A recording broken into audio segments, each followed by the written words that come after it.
Hello বন্ধুরা, আশা করি আপনারা সবাই সুস্থ আছেন, ভালো আছেন। তা আমি এখন ধোসা বানাবো। ধোসা বানাতে গেলে কি কি লাগবে সেটা আপনাদের সঙ্গে শেয়ার করছি। এই দেখুন, এর মধ্যে কালকে রাত্রিবেলা বিউলির ডাল আর কালো, এই দেখুন যে কালো, এই হচ্ছে উড়দ ডাল, যেটা বিউলির ডালই বলে, আর হচ্ছে তোমার ছোলার ডাল। এইগুলো এক ভাগ করে করে একটা সম পরিমাণ নিয়ে এটা জলে ধুয়ে ভালো করে ভিজিয়ে রেখেছিলাম রাত্রিরে কালকে। আর এই হচ্ছে এটা সেদ্ধ চাল, আতপ চাল, যে কোনো চালই আপনারা দিতে পারেন ধোসা বানাতে গেলে। তা আমি দিয়েছি এটা সেদ্ধ চাল, এটাও রাত্রিরে ভিজিয়েছি। সবই আন্দাজ করে, কিন্তু চালের ভাগটা বেশি আর ডালের ভাগটা কম আছে। আর এই তোমার বানাবো বাদামের চাটনি। তা বাদাম তোমার আর কি খোসা সমেত এটাকে কি করেছি, শুকনো আর কি কড়াতে ভালো করে গরম করে নিয়েছি। গরম করে তারপরেতে ঠান্ডা হয়ে গেলে কিছুটা রেখে দেবো, ভালো থাকে, পোকা ধরে না। আর এই কিছুটা তোমার চাটনি বানাবো, এর সঙ্গে নারকেল দিয়ে চাটনি বানাবো। এখানে নারকেল গুঁড়োও পাওয়া যায়। আর এই খোসা ছাড়িয়ে চাটনি বানাবো। আর একটু আলুর তরকারি করব, সেটাও আপনাদের সঙ্গে শেয়ার করব। এই দেখুন আমার পেস্ট করা হয়ে গেছে। এর মধ্যে ডাল আর চাল একসঙ্গে মিশিয়ে আলাদা আলাদাই পেস্ট করেছিলাম। এখন আমার মেশানো হয়ে গেছে। এতে নুনও দিলাম, নিজেদের পরিমাণ মতো নুন দেবেন। আর একটু খাবার সোডাও আমি একটু দিচ্ছি, আর একটু দই দেবেন। এই দেখুন দইটা আমি দিয়ে দিচ্ছি।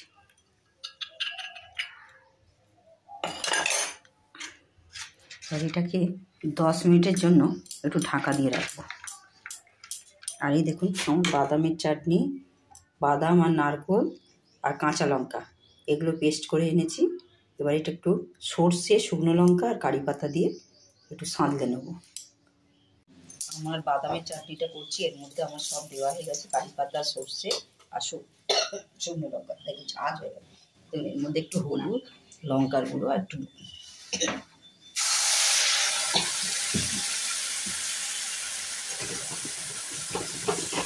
জল দেবো, একটু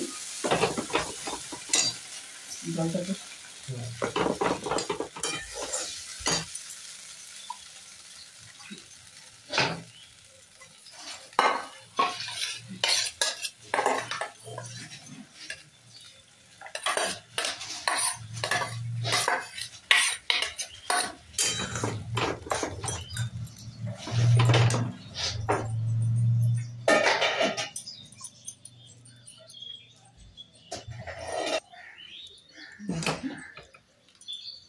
আমার একটু গরম হয়ে গেলে গ্যাস অফ করে দেবো।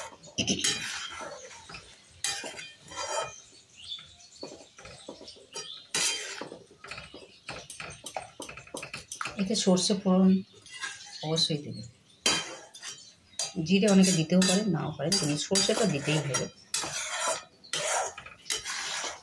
আমার এটা হয়ে গেছে, একটু আলু চচ্চড়ি করে নেবো। তা আমি খোসা সমেত আলুগুলো সেদ্ধ করেছিলাম। আর যখন আপনারা এই ধোসার আলু যদি চচ্চড়ি করেন, তাহলে একটুখানি খোসা সমেত সেদ্ধ করতে হবে। খোসা ছাড়িয়ে সেদ্ধ করলে তার টেস্ট খারাপ হয়ে যাবে, কিন্তু এই খোসা সমেত যদি সেদ্ধ করেন তার টেস্ট ভালো থাকবে। আমি এগুলোকে ছোটো ছোটো করে টুকরো করে কেটে নিয়ে কারি পাতা আর ফোড়ন দেবো, আপনারা দেখতে থাকুন। তেলের মধ্যে আমার শুকনো লঙ্কা আর কাঁচা লঙ্কা দেওয়া আছে, আর কারি পাতা দেবো।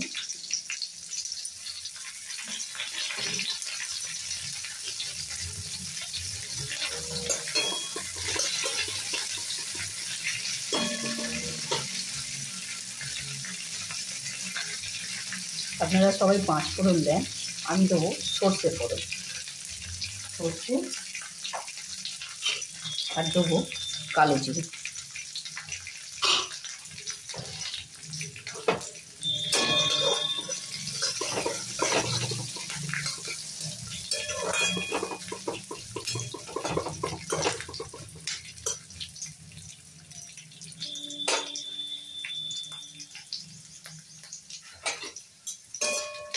ভাজা হয়ে গেছে।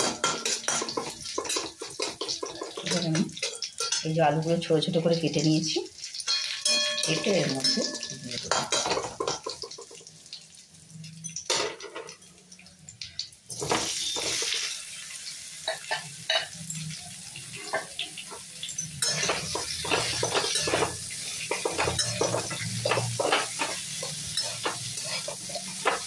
আর হলুদ দেবো।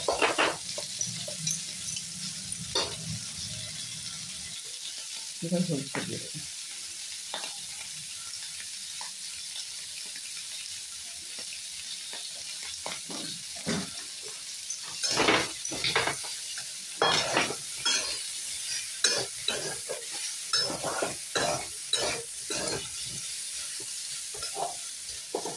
এটার কোনো জল থাকবে না, ভাজা ভাজা একটু হবে। নুনটা অবশ্যই আপনারা নিজেদের পরিমাণ মতো দেবেন।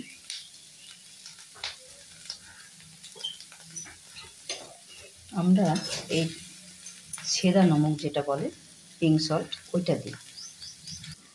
ধনে পাতা থাকলে ধনে পাতাও দিতে পারে, আমি আর ধনে পাতা দিলাম না। এটা ভালো করে একটু ভাজা করতে হবে, তাহলে ধোসার টেস্টটা ভালো লাগবে। একটু বসে বসে যাচ্ছিলো ভাজা ভাজা, দেখুন অনেকক্ষণ ধরেই নাড়লাম। এই দেখুন এবার হয়ে গেছে। এবার আমার 10 মিনিট হয়েও গেছে আমার ধোসাটা, ঘোলাটা আর কি। তা সেটা এবার করবো, আপনারা দেখতে থাকুন। এবার এই যে ধোসা বানাচ্ছি, গোলাটা আমার ভালোভাবে ফেটে গেছে, ফুলে গেছে।